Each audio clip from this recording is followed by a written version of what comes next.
have it for posterity. Um, let's say we have, again, a rational just means, if you hear the word rational, all that means is we're going to have some variable in the denominator. Okay. Um, and so let's say we have something along these lines.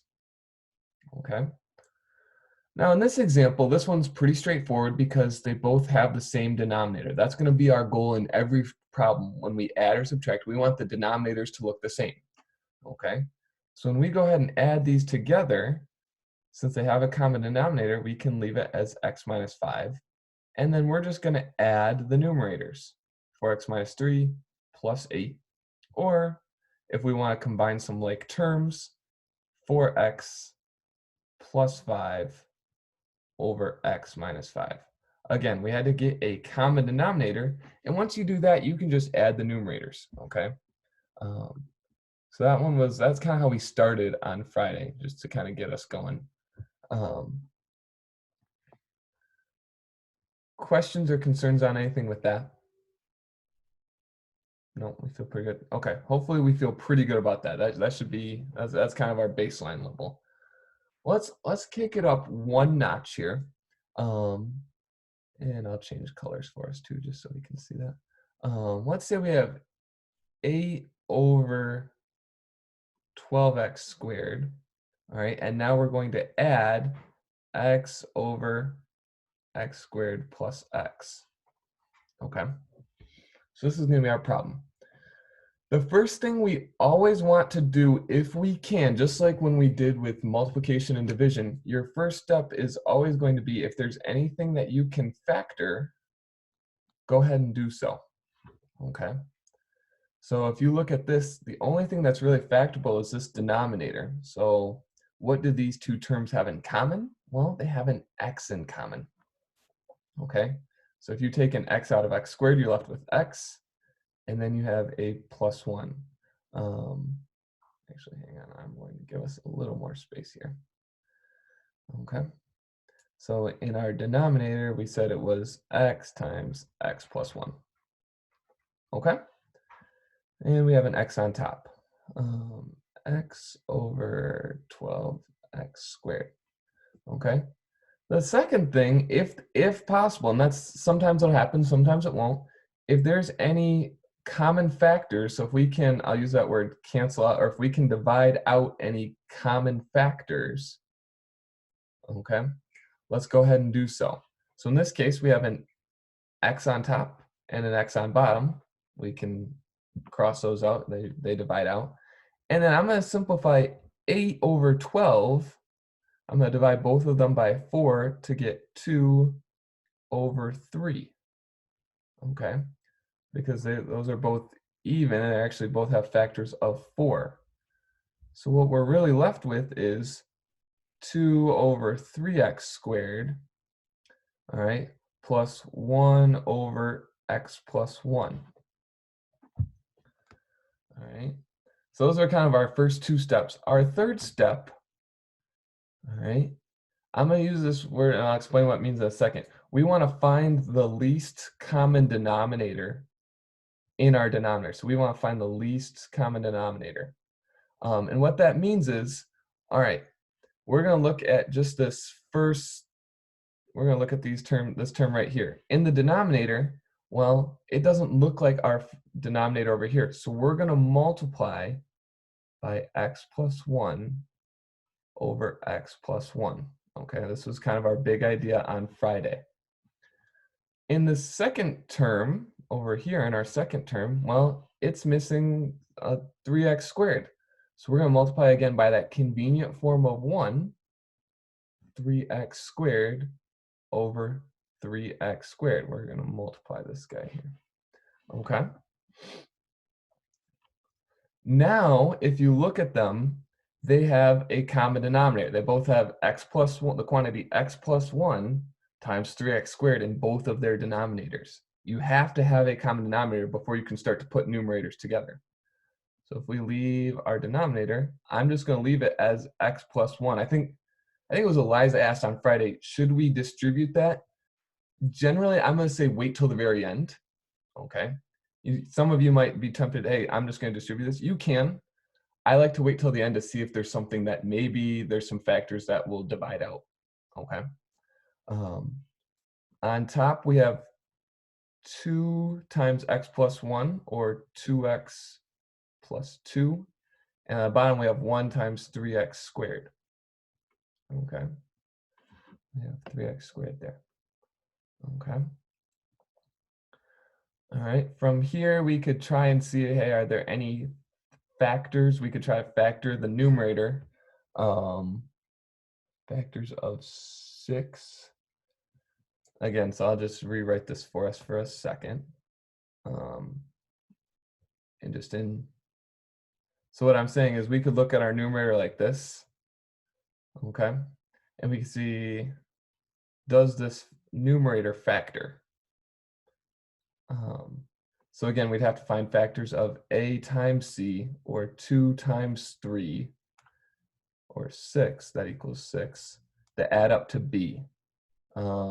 Factors being 1 and 6, and 2 and 3, so none of those add up to 2. So the top doesn't factor. So we would just, if nothing else factors, we just leave it as is. Okay. Questions on that process, or hey, can you go over that part again?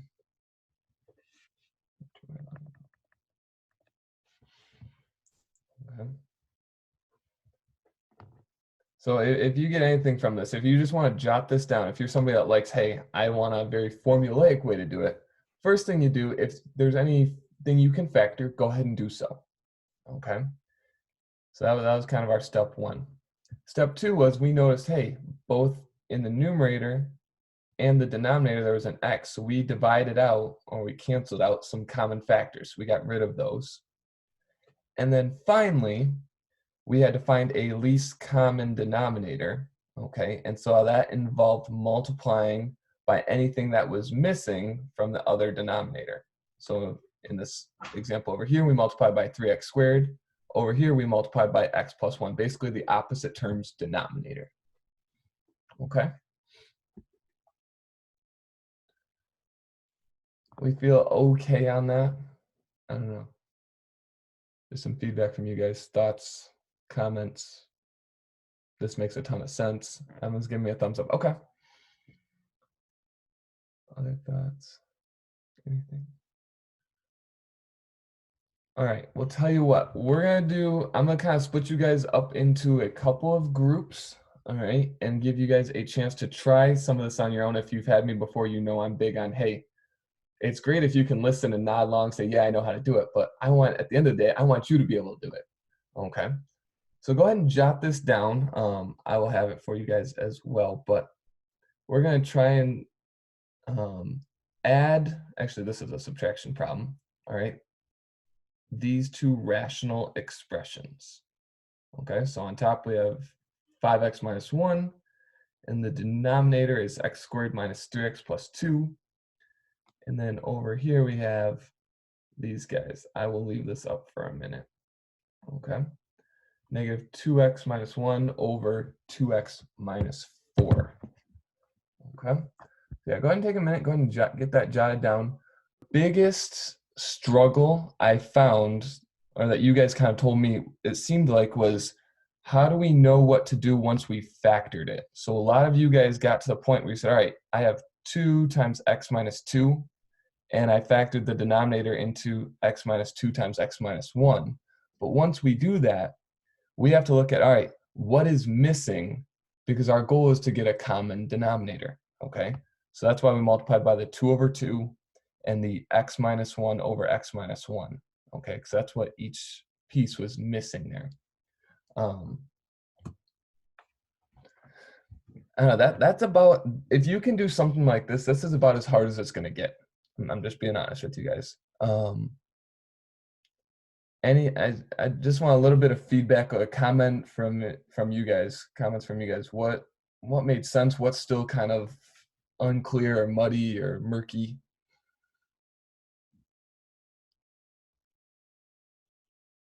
Yeah, so either what made sense or what's still unclear. It could be either thing. Wait, I have a question. Yeah.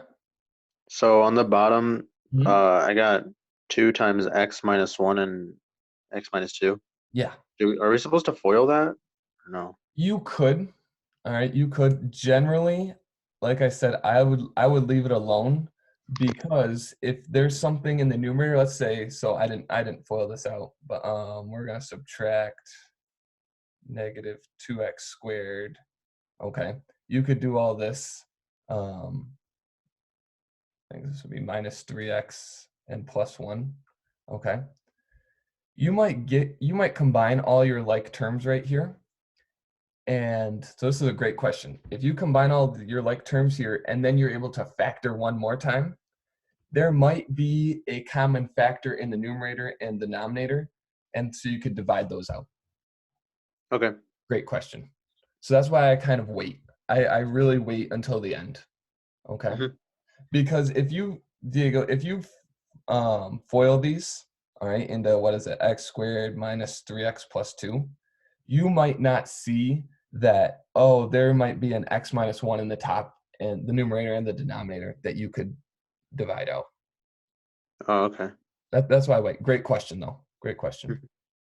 Mhm. Other comments, questions, feedback? What's clear? What doesn't make sense? What does make sense?